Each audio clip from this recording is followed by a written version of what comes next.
Courtney Cronin joining us. It's Waddle and Silvy on ESPN 1000. So I go to Ben Johnson, and we saw you yesterday at practice. I heard you today on with Carmen and Yurko. Are you willing to say, in the words of Jesse Rogers, I've seen enough. I know this coach is going to be different from all the other coaches the Bears have had? Wait, Jesse said that based on what? No. He coined the phrase, or he coined the phrase, I've seen enough, as like a segment. So he didn't say that about Ben Johnson. But a lot of people believe, like I've been reading a lot of stuff where people say, look, Caleb's in great hands now, and we love what we see. I still have to wait to see games before I pronounce him awesome. And even though a live mic picked me up saying, I love this guy, as I was turning to Caitlin Sharkey and to Pat the designer yesterday after the press conference, I still need to see more, but I love what I see so far. Yeah, I think that's logical because it's May 22nd, and we don't know what we don't know yet. Like these are OTA practices where you're getting a glimpse into how Ben Johnson coaches. So I fall in line with that. I think there's plenty more to be seen. I want to see what happens when they face adversity, because everybody feels great when you're 0-0. But what happens when stuff starts hitting the fan? Like, how does Ben Johnson respond to that? I mean, I think you have seen some good examples of it so far. Like yesterday, him coming out and getting ahead of the Caleb Williams questions that were going to be coming his way about the book. Like, that's proactive, not reactive, the way that Matt Eberflus probably would have handled that. So, and then like coupled with the fact that we're seeing mistakes made in practice, and Ben Johnson is the first one to yell at Cole Kmet to make sure he was lined up in the right place and blow the whistle and, to blow the play dead. I think there's signs right there that are very encouraging. But I'm with you. I need to see games and how this team handles wins and losses to know, just how good of a leader he is as a coach. But I think we've all enunciated there is tangible evidence that it is different than what it used to be. And I think you've just cited some of the examples. Like it is I've seen Ben Johnson coordinate an offense at a top 5 level. Now, does he have the same level of? We'll figure that out. Right. Or can he balance the head coaching and play calling? That is a good question as well. But look, I don't think it equates to any guarantees about how many games you're going to win. But I think there are tangible pieces of evidence that tell you that it's different than what it's been like up there. Courtney, I just like yesterday, and I'm not making too much of it, yesterday's practice looked like an NFL practice should look. And I can't say personally from my perspective that I felt that way watching this team practice, whether it be in training camp or during the season under the previous regime. I hear you. And I know, there are tangible signs of change. Just the way that Ben Johnson speaks. Mm-hmm. Like, Pat and I were talking about this on the podcast. Like, what would Eberflus have done if he got up there? He would have said, we're going to keep those conversations internal. Did you talk to Caleb Williams? We're going to keep that between us. You know where this would have gone. Yeah. Ben Johnson handled that like a professional, and maybe he got some good guidance. I don't know. He just seemed like he was able to manage the moment and speak truthfully about it too. Like, he didn't lie. He didn't sugarcoat anything. He said that Caleb's his own man, and he's entitled to feel how he felt about last season, but also spun it ahead to where the two of them looking forward to turning the page. I thought he handled that like a head coach should in the NFL, and all the other stuff that we're seeing that changes, the changes that have already taken place. But I just, I've seen I don't know. I felt like yesterday's practice was obviously, it looked intense. There were a lot of different drills. I think seeing the other coaches and how they coach, how they're being empowered to coach, the type of drills that they're running, it looks organized.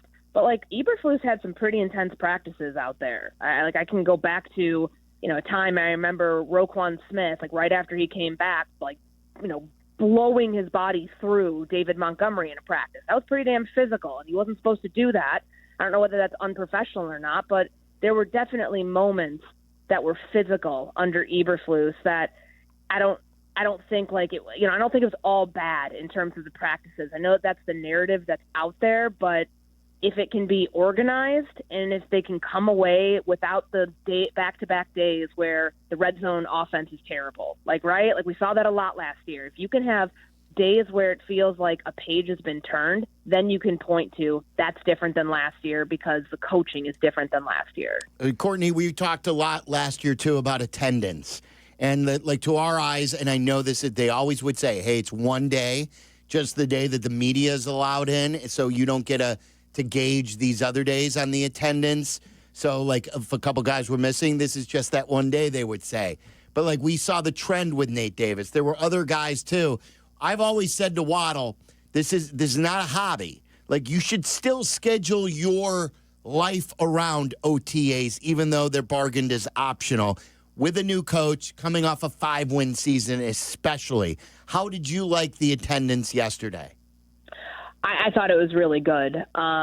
Obviously, some of the more notable absences, like Luther Burden dealing with a soft tissue injury, that's not a great sign. And just the way that Ben Johnson, again, another change, just as an aside, what did Flus talk about with injuries in the offseason? Week to week, day to day, wouldn't give any information.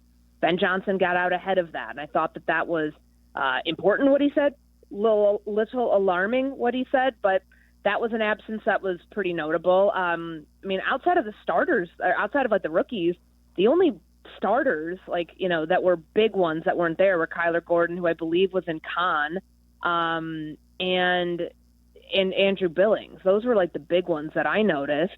But it's definitely when you have a new system, and I think it was Grady Jarrett who said this, but also Tremaine Edmonds and Kevin Byard, that you want to be around. You want to learn it now, even though it's voluntary. I personally, and I get it, the players' union is going to negotiate this to help their guys because of time limits that coaching staffs can work with them in the off season each week. It's voluntary in name only because we only talk about the guys that aren't there. But when you have a buy-in from your leaders, all of the offensive leaders that we expected to be there were there, and on the defensive side, you got Jalen Johnson, there's Montez Sweat, there's both your, high-paid linebackers.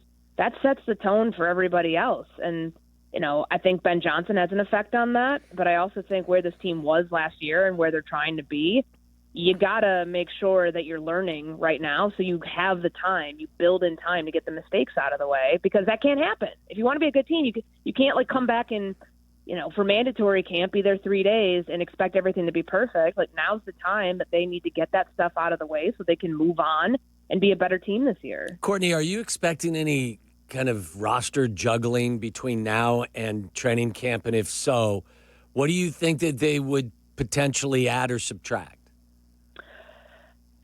I still think that they probably will need another running back and an edge rusher. They want to be between 6 and 7 running backs for training camp, so could be just bringing in another camp body. But there are also some veterans that are on the market. Now, you won't be able to tell what you have with your running backs, the same as with your pass rushers, until they're in pads to see how guys perform. So early training camp, I don't think they're in any sort of rush to do that just yet. And they've said that at every turn that they want to get these players around the coaches. But those to me are the two most notable areas that they probably are a little thin at right now. And then the other announcement, you've alluded to this before, that the Bears are not going to have just one training camp with another team. They're having 2 sessions with other teams. So it's Miami first, and then it's the Bills. 2-part question. How much do you love this? And number 2, does this also mean because they do this that they don't want to play starters in regular games, or will they do both? I think, first and foremost, I think it's fantastic. Ryan Poles has leaned into the idea of doing these joint practices for the last couple of years. They didn't do it the first year because they were just trying to keep their head above water, but 23, 24, and 25, it's a good opportunity to get real work in against another team. And then you don't necessarily have to play your starters much, if at all. I remember the Bengals game last year. I think Caleb played, a couple series? Maybe it was one quarter. I forget. It was the preseason. But, there wasn't, he got a lot of reps in against some pretty good cornerbacks, despite how bad that defense ended up being in the regular season. That means more than what anything could happen in preseason games. But I think this would probably lean towards starters will be playing less in the preseason. It'll give you an opportunity to really, in those games, get a feel for your depth and what you have. Great stuff. Courtney, congratulations on such a long run on Around the Horn. We appreciate you and what you mean to us. Thank you very much. Thanks, Courtney. Thank you, guys.